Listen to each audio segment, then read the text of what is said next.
Hello, I'm Daniel P. Riley, Whimsyland Literary Coaching and Services. I'm an author, an editor, and a writing coach. And I wanted to do something interesting with a series that I wrote called Jisedai, the Angel War arc. And over the years, something that doesn't often get talked about is that if you're like me, I should say, visual cues help a lot when it comes to writing, not just the music that you listen to that inspires you, but sometimes it helps to visualize what you're working on. I am a very imaginative writer. I imagine the scenes, I try to immerse myself in them and then communicate how I perceive those scenes in my head through words. So I have collected a lot of concept art through various things that I've tried to do with this series, whether it be covers, whether it be individual character drawings in different styles. All of these things helped me to visualize everything that was going on with my story, and I've pulled a ton of them into one folder, and I want to share them with you guys while I tell you a little bit about the story that I wrote. And one of the things that I did do at one point was attempt to make a comic book out of the story. And while I was making a comic book out of the story with the help of a wonderful artist named Kevin, who I continue to work with to this day, we built a video trailer using some of his artwork to tell the story in visual cues only. We'll start with this and work our way into the other stuff from there. Check it out.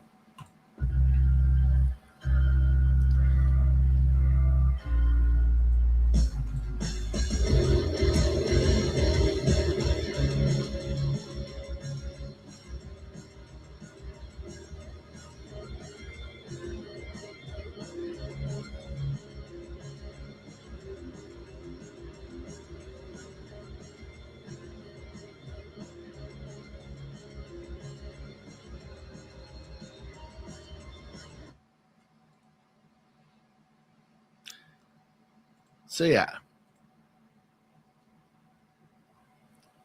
a video we made using artwork from the comic book. Obviously, most of the depictions in that were from the initial scene in the book, showcasing exactly who my main character Gabriel is. In the start of the book, he is a corporate killer.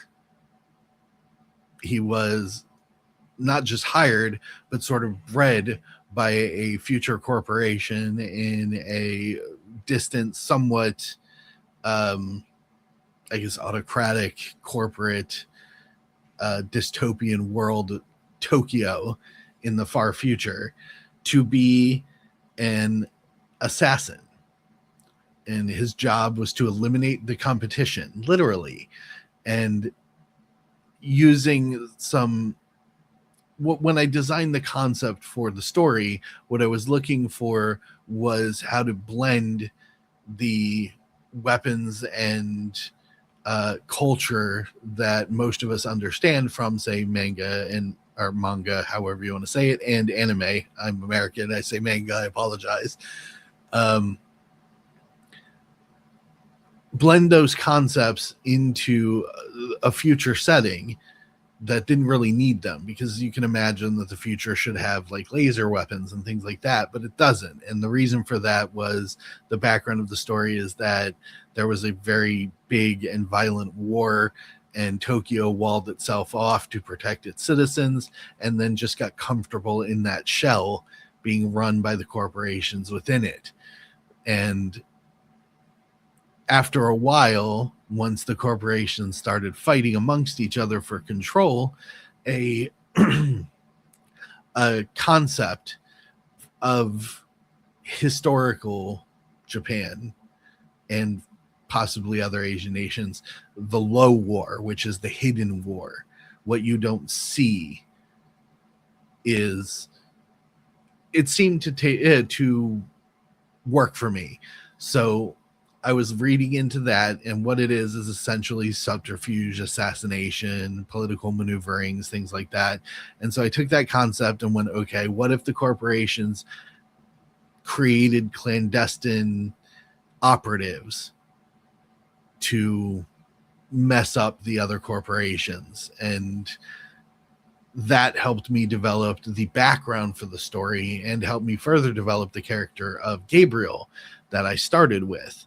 Now, Gabriel is the last of a series of specialized operators for a corporation known as Suzakushin.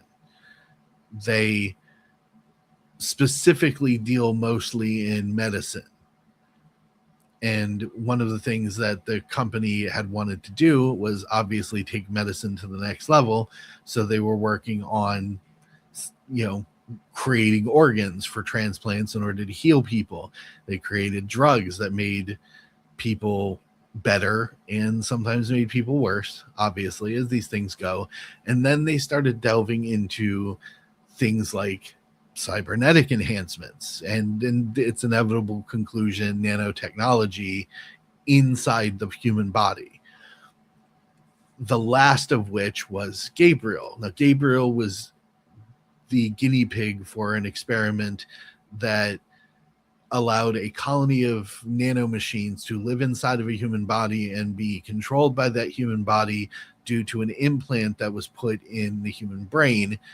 And the company thought it would be best to do this at a young age, let the machines and the implant integrate into a more neuroplastic mind and grow with it so that it became sort of second nature. And their idea behind that was, if we replicate based on a framework of understanding where the node has figured out exactly how to communicate the human body by growing up with the human body, then they can replicate that particular node with that base understanding and make the process better and easier for all people. So say someone who's already in their 40s would have a node implanted and a nanotech colony implanted that already knew how to operate within a human body because it had been trained to do so,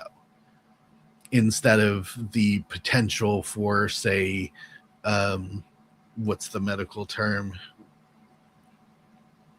There is a medical term. I can't think of it right now. Basically, rejection of the implant.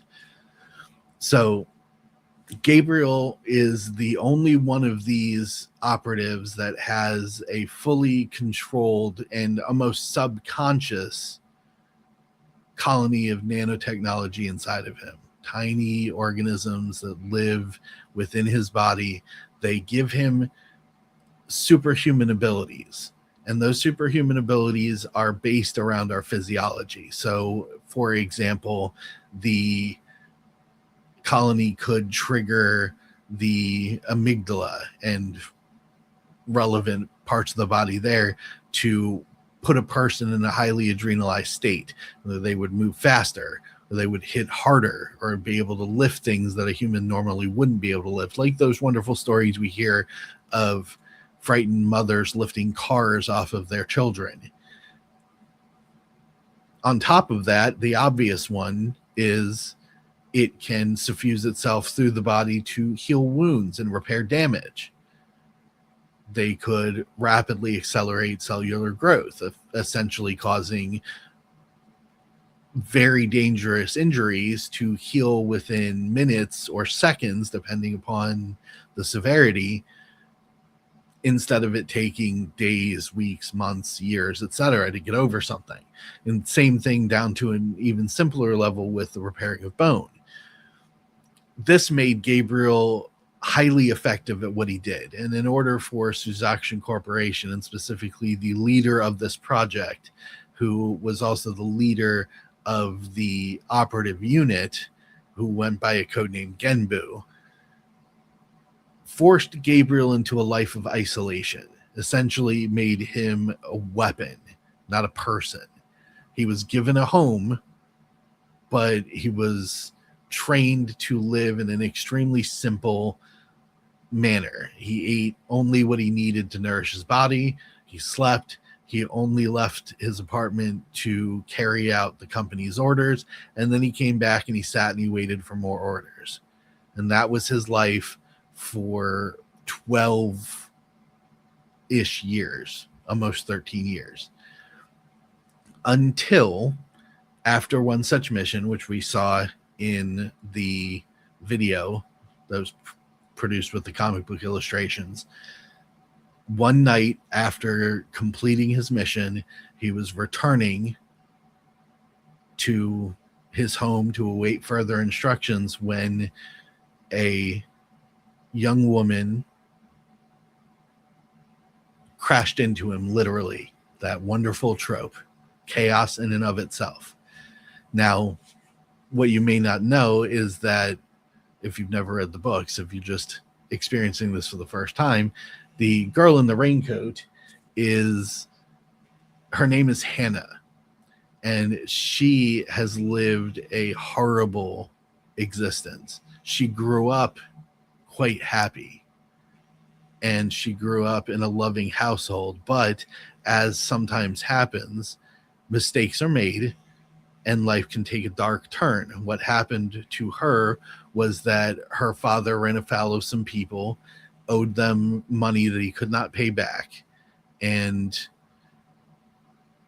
an unfortunate classical tradition of certain Asian cultures was that children were taken away from their parents to pay the debts that their parents couldn't pay. And poor Hannah was put into sex trafficking. Now, the story sets up Hannah in her locked room, her isolation, where she awaits the next man to come through her door, dressed up in a way that she would not dress up if she had a choice. When a guinea pig crawls out of a mouse hole in the wall and starts running around her room. When her next client is brought to the door starts to close, the guinea pig makes a break for it, and its butt catches on the door just before it closes. It squeezes through to get out, and the door is left ajar, which gives Hannah the opportunity to escape the horror and misery that she is in. She takes flight. She barely makes it out of the brothel that she's been imprisoned in, and the first person that she literally runs into in terror is a killer.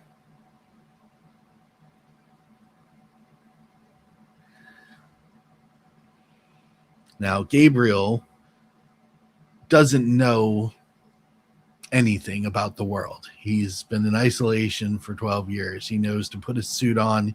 He knows to go do what his masters tell him to do, and he knows to go home.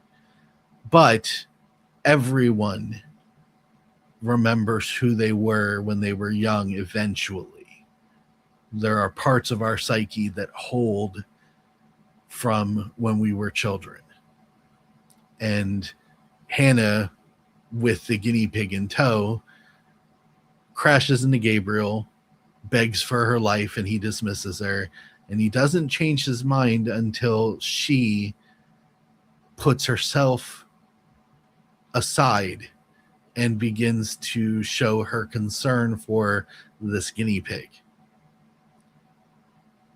That simple act of humanity triggers an old memory in Gabriel's mind, and it changes his decision to just return home as he was ordered, and he protects her. And that sets off a catalyst of events that not only frees Gabriel, but frees Hannah. And together, the two of them figure out how to make a life neither of them ever imagined, but deep down really wanted.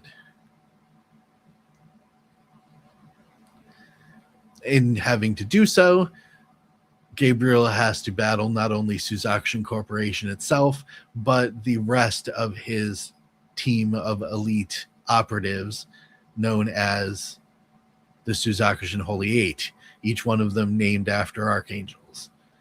Hence why the series is called Jisedai, the Angel War. But enough about that. Let's look at some pictures. So I asked Kevin just for fun to generate chibi versions of all of the characters from the Jisedai series, and this one right here is is Yasuke Adachi. Yasuke Adachi is introduced in the second book, and he starts the story out because after the events of the first book, the police department of Tokyo, run by a corporation, obviously gets the case, but they sort of are hand waving it. It's being pushed aside by administration. But Yasuke has a classic understanding of justice, and it bothers him that nobody's looking into all of these things. Plus, on top of that, he has been getting recordings from a mysterious man within the organization.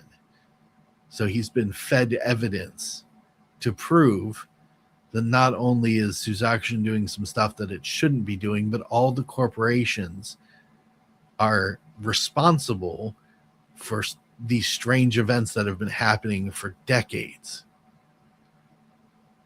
But nobody wants to hear it. And Yasuke is a dog with a bone. He won't let it go. So he joins the cast of characters, first seeking answers by seeking Gabriel and this former prostitute called Hannah, and then working with them.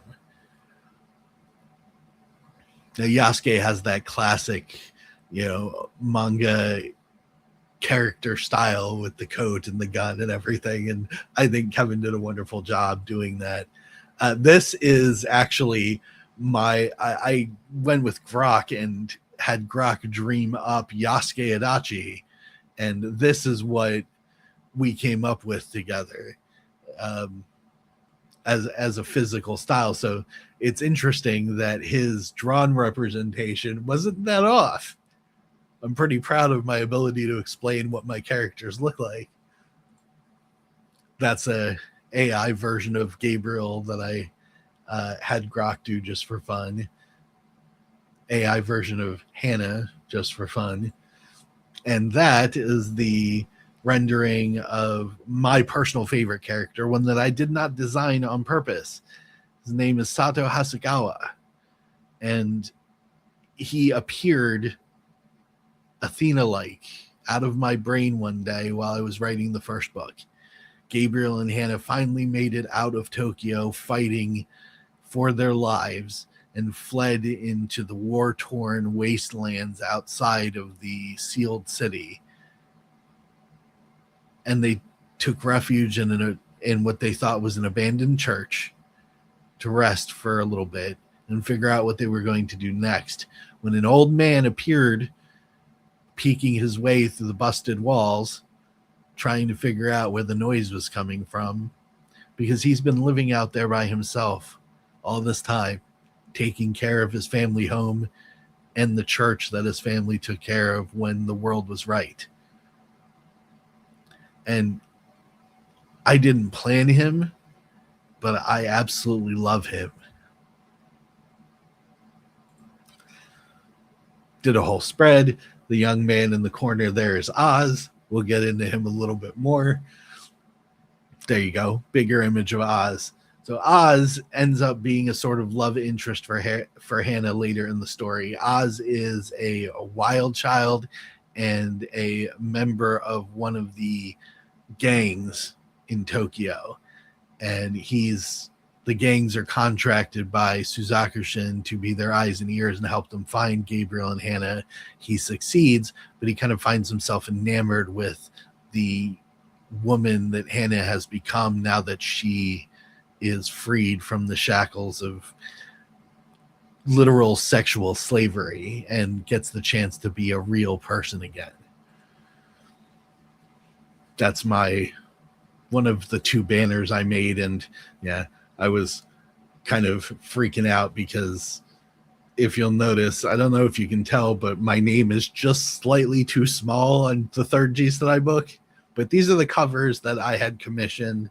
Um, Same artist, but I had a different version of the first cover for Jisedai that was done by this wonderful artist who does graphic design almost like stained glass. Like you can see that it's very geometric in shape, but then you have these pops of color, and it was so interesting to me that I said, "Hey, I want you to create a cover for my first Jisedai novel here," way back when I started it, and she did. And then when I asked her to do the second one, she's like, "I evolved my style a little bit. I was wondering if you'd be interested in, letting me wow you." And I said, "Okay, this is what I'm looking for." And Jisedai 2 is what she gave me. And I was like, "Wow, this is awesome." And then I thought, well, if the second one is awesome, can you go back and redo the first one just like it, so we get some continuity and it looks really nice and it's an update? And so we have the new Jisedai 1 cover, and then of course she continued and did Jisedai 3 with the Suzakushin Corporation Tower in the background as the story ultimately culminates in them taking the fight back to the corporation that caused all of this mess. This is awesome. I commissioned this from an artist named Kenny who I met on X just very randomly. And this is one of two that he did for me. The other one I'm sure we'll see in this set, but this is my favorite. I asked him to do a representation of basically what I call the confrontation. The confrontation is Gabriel in a pitched battle to the death with the other most deadly operative in the Holy Eight, which is Michael. So I asked him to represent in a sort of like slightly ukiyo-ish style, but give it that Neo feel. I wanted the contrast of colors. Michael wields what was known as the Fire Daisho set, and Gabriel wields the white hair katana, but white wouldn't have worked, so we kind of gave it the blue tint and gave it the spirit of the hair to represent the warrior spirit coming out of him when he fights for something other than just mindless murder for the company that told him to do so. And Michael has his own reasons for doing the things that he does, and that is the representation of the Fire Daisho set and the flames around Michael that show his intense passion and purpose. And he gave me this thing, and I just went, oh my gosh, this is beautiful. I even turned it into a metal wall portrait, and it's sitting up on my wall here. That's how much I love this thing. Whoop. So this is another video I did, just futzing around with ideas. But I wanted to encapsulate the relationship of Gabriel and Hannah for what it was. And so I came up with this little video. I'll play it for you guys, called The Story of Two. You'll recognize the song. I did pull it from a copyright-free artist who, don't have to worry about this getting struck or anything. But here, yeah, check it out.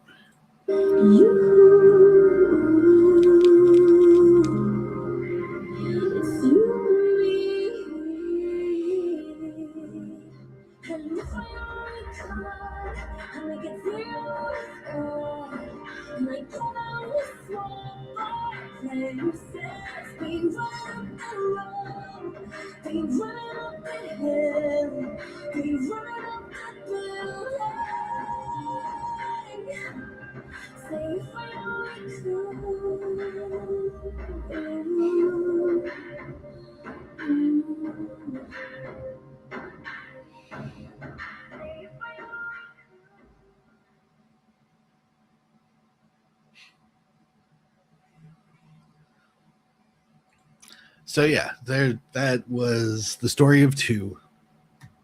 The idea being that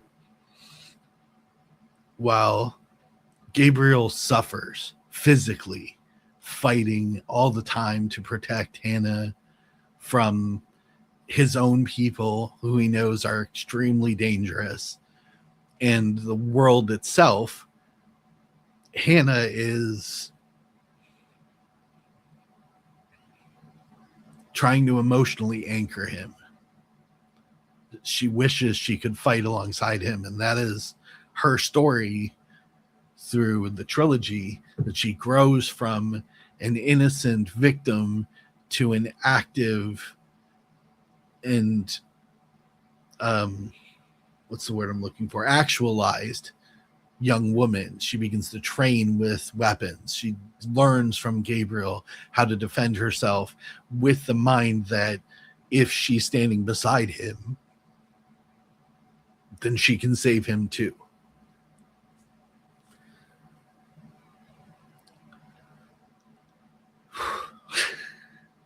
That was fun to make.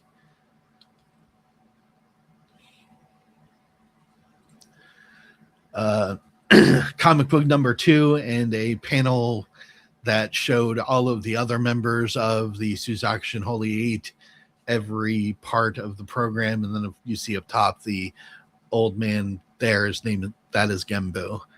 The cover design was one of the early moments where Michael tries to trap Gabriel and Hannah while they're attempting to flee and set her up for being assassinated. I took some of the artwork from the comic and did a contrast between Gabriel and the white hair representation and the villain Genbu smugly watching him. My chibi Gabriel Kevin did for me. These are just so cute and so fun, and they get cuter the more you'll see of them. I did a cherry blossom, like a sakura background, and Gabriel with Hannah peeking out from behind him. There's Hannah's, the full image that he made for us. This is Hannah after she has let go of what they forced her to be and re-embraced being herself. You know, a young woman, not a sex slave. You know, she's able to rise because she's got such strong will and a great amount of hope in her heart. And that was kind of the central point of Hannah, was how do I showcase the indomitable spirit of hope in a better way than someone who literally is forced into depravity and soul crushing action, but she never gave up. That's a strength of will that we all aspire to. My chibi Hasegawa, love him, so cute.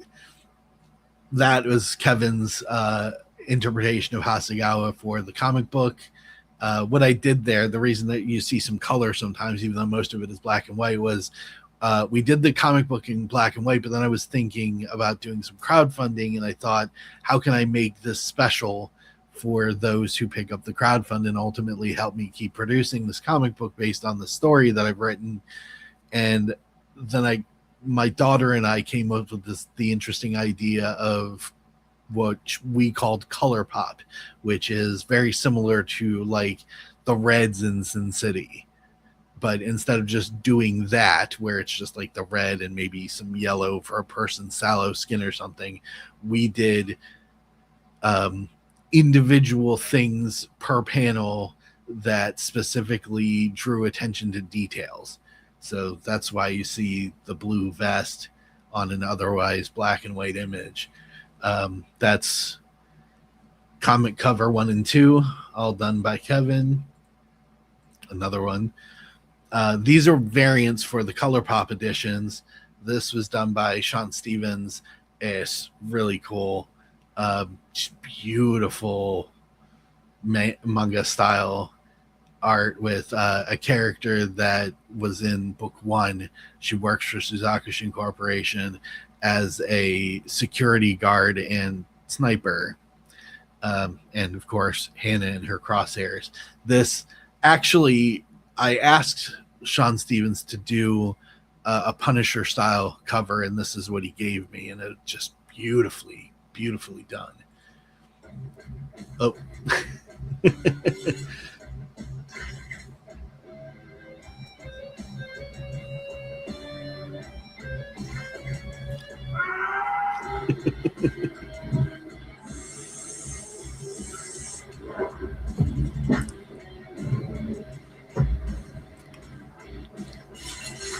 You can see the color pop in these.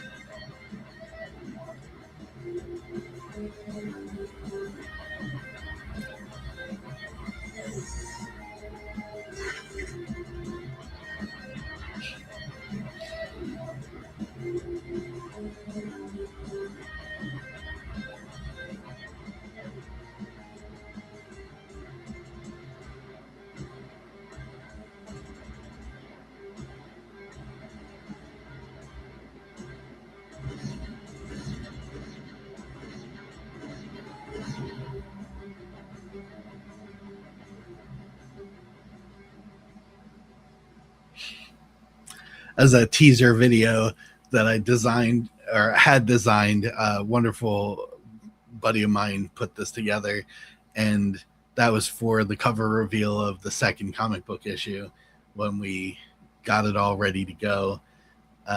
Yeah, he went all out with that one, made it a true cinematic experience and kind of a continuation of the first one, which I really appreciated. So this is a cover that was done by Jose Garcia, a variant cover again for the ColourPop Kickstarter comic books, and he's got this wonderful frenetic and cartoony style. So it was Gabriel, Hannah, and the guinea pig on a motorcycle trying to escape, and yeah, it's just so much detail. It's really good. This is Kevin doing the third issue for me, and this is where plainclothes operatives from Suzakushin are chasing Gabriel and Hannah. So I wanted to play with tropes again, and was like, okay, we're gonna do Street Fighter / Smash Bros. And do like the epic clash with the bad guys on one side and the good guys on the other side, and even the guinea pig kicking butt in the bottom there, which was really funny. There's the cover, more covers,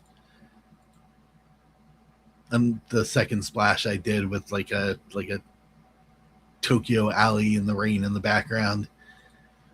A full splash of all the chibi characters, even little guinea pig there. And I guess now I should probably explain the guinea pig before I close this out, because I don't know how much more we've got.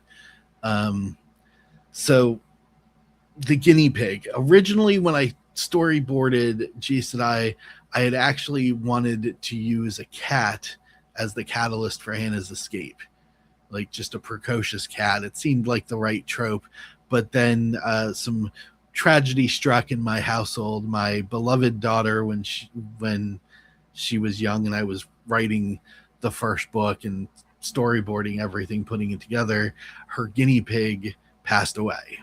And she was destroyed.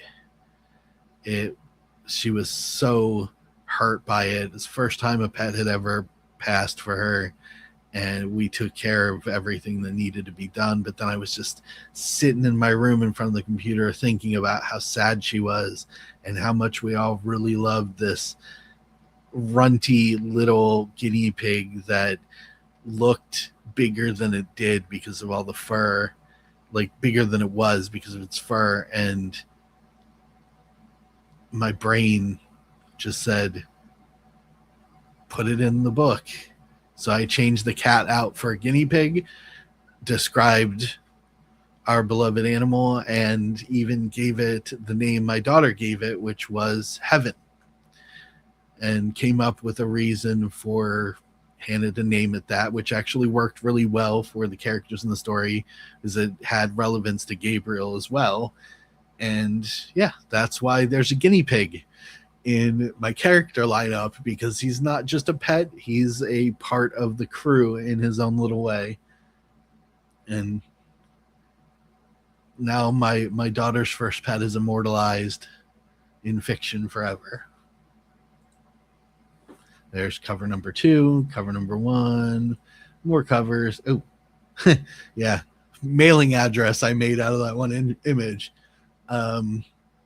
This is another one that Kevin did for me. I asked him to do a poster of the whole cast, and I wanted it to, like, I described this whole setup for him so that you could see everybody.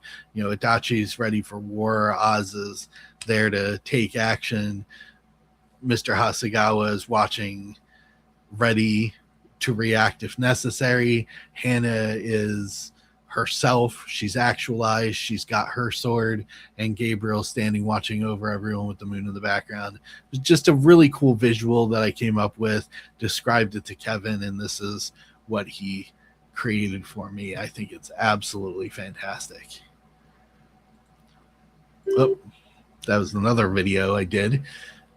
This is the cover I used for the first volume of comic books, and this is the first that Kenny did for me of the first Jisedai book, using that major scene that we saw in the comic strip style.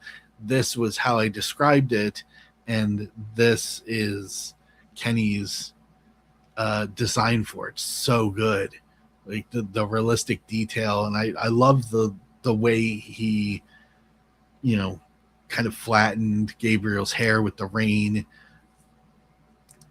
So I was so impressed with it that I wanted to keep doing stuff with it. It's also up on my wall, and then I thought to myself, why not use it as the cover for the compendium of issues 1, 2, and 3 of the comic book, because I never got to make issue number 4. Spine matter with the sword. Put that together for the volume 1 manga edition. Cover. So I'll go back to this in a second, but I want to preface it a little bit. My daughter and I were trying to figure out advertisements, and she wanted to do some TikTok-y style stuff, and I said, okay, run with it. And this is what she came up with. Can't kill me. Heroes have moral codes.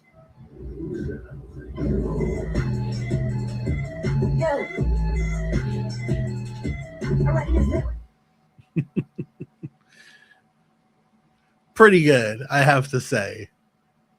I like that a lot. So Jisedai cover number 2. These are some stills from pages of the comic books, just so you can see Kevin's art style and, you know, the depth of description that we tried to get into here with this particular one, which is the introduction of Michael to the story as he's walking around Suzakushin corporate headquarters.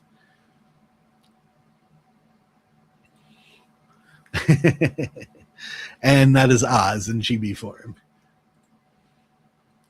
There we go. So this page is from comic issue number 1, and this is Hannah's escape from the brothel, how she grabs the guinea pig and sort of takes it with her as she tries to escape the awful world that she's been stuck in. She stole the man's raincoat, grabbed the guinea pig, and made a break for it.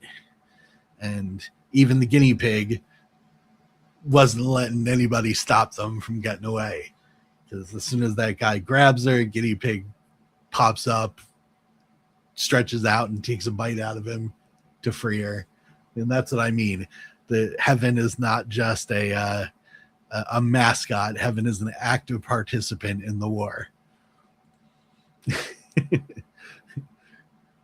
So this is, anyone who's familiar with guinea pigs, when they're happy, they kind of bounce and buck. It's called popcorning. And I asked Kevin to give me a image of the cartoony Heaven popcorning and letting out what's known as weaking, which is the high-pitched squeal that they do when they're amused. And that, ladies and gentlemen, is all of my concept art and random stuff that I've done with the Jisedai Angel War books. If you're interested in reading them, you can find the ebook versions for a flat $5 on my whimsyland.org website under ebooks. And they're also available in paperback on Amazon and anywhere books are sold, because I went wide with all of my publication processes. It's a wonderful story. It's dark and twisted and extremely violent, but it's about people trying to make their world a better place, not the world, their world, and just trying to live the way that they want to live.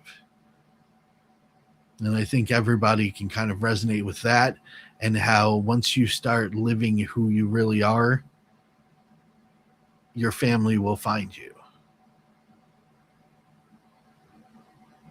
And I think that's it. We'll wrap it up there. Take care, everybody.